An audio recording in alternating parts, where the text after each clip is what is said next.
Өзгөндүн Покровка айылында отурам. Бул айылдын тегерегиндеги 3 сельсоветте 13 кыргыз кыштагы бар. Бул кыргыз кыштактарынын бирөөсүндө да мектеп, керек-жарак кооперативдеринде кыргыз сооданын дүкөндөрү жок. Кыргыз 1 килограмм керосин алыш үчүн Покровкага 20 километр алыстан келип, адатта кезек жеткиче 2 күн күтөт. Кооператив башкаруучулары кыргыздан пахта же дан тапшыргандыгы тууралуу маалымдаманы орус тилинде тапшырышын талап кылып, кыргыз тилиндегиси жараксыз деп табылат. Кыргызстанда кыргыз тилиндеги маалымдама жараксыз. Чоң мааниси бар кичинекей факты. Мындай жаман кылык менен күрөшөр эч ким жок. Жергиликтүү кадрлар алсыз, кудуретсиз, европалык кызматкерлердин муну менен иши жок. Алар көбүнчө жергиликтүү улутчулдарды издешип, бирок улуу орустук ашынган улутчулдукту жана зыянкечтикти көрүшпөйт.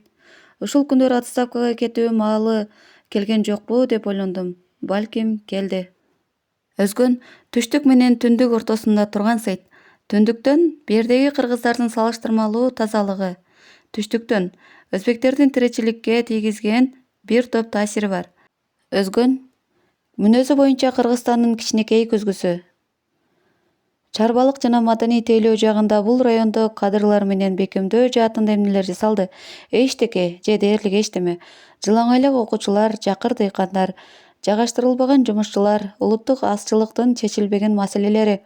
Советтик, чарбалык жана кооперативдик аппараттардагы кайрымсыз аткаминерлердин кысымы, пахта издеп сөгүлгөн жууркандар жана жаздыктар, жана ушул сыяктуу жана ушуга окшогондор.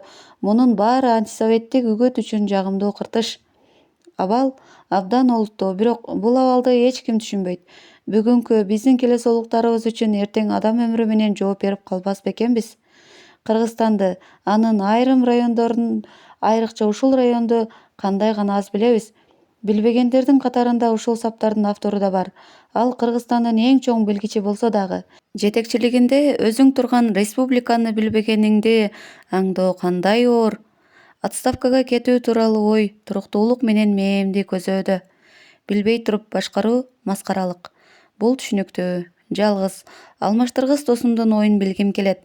Ооба, жашоо ойлор менен фактылардын татаал тагдыры. Марияга кат жибердим. Ага көзүм күйөт. Ал революциянын бешигинде эң сонун пролетардык мектептен өткөн жана өтүп жатат. Мен дагы ушул мектептен өткүм келет. Жалал Абад көмүр кенинде болдум. Казылып жаткан жерлерде 200-гө жакын кыргыз иштейт.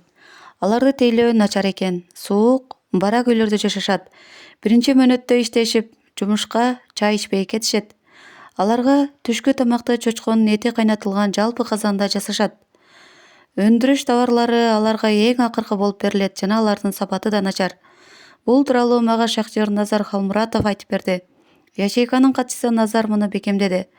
Администрация жана кен комитетинин жетекчилиги чамасы улуу держава саясатын жүргүзүп жатышкандай. Менде да улутчулдуктун белгилүү үлүшү сакталып калган окшойт. Болбосо шахтер кыргыздарды көргөндөгү кубанычымды кандайча түшүндүрүүгө болот? Балким Мариянын мага сендеги улутчулдукту жоготуу керек дегени туурадыр.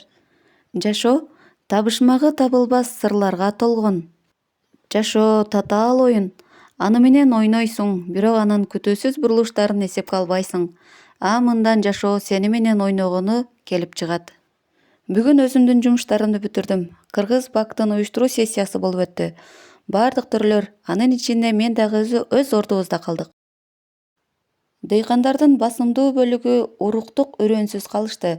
Көптөрү акыркы саан уюнан айрылышты. Кээ бирлери пахта ордуна жууркандарынын жүнүн беришти. Жаздын келиши менен кыргыздар Кытайга качуудай болуп турат. Кыргызстандан 40 чарба качып кетти. Марияга 15-нде жолго чыгарымды билдирдим. 16-да саат 4-тө жолго чыктым. Поезд кыргыз өгүздө баратып жетип алчуудай ылдамдык менен баратат. Темир жолдун абалы абдан начар. Деги тезирээк болсо экен. Менин Ленинградда 5 күндүк эс алуум эгер поезд мындан ары да ушундай жүрсө үзгүлтүккө учурайт. Өкүнүчтүү. Москвага түнгү саат 1:30да келдим. Кечиктим. Башкача айта албайсың. Экисинде Ташкентке жөнөп кетүүнү чечтим. Мусяга коңгуроо кылдым. Ал менин өзүмдү кандай сезип жатканымды сурады. Эмне деп жооп берүү керек? Азаптуу, кайгылуу, жалгыз, бөлмөмдө жалгыз отурам. Көп нерселер тууралуу сүйлөшкүм келет, бирок эч ким жок. Ушундай болгон жана мындан ары да боло берет. Мындай жашоонун эмне кереги бар? Мен өзүмдүн жеке жашоомду уюштурууга жөндөмсүз болуп чыктым. Миллиондордун жашоосун уюштура аламбы? Билбейм. Ишенич жок.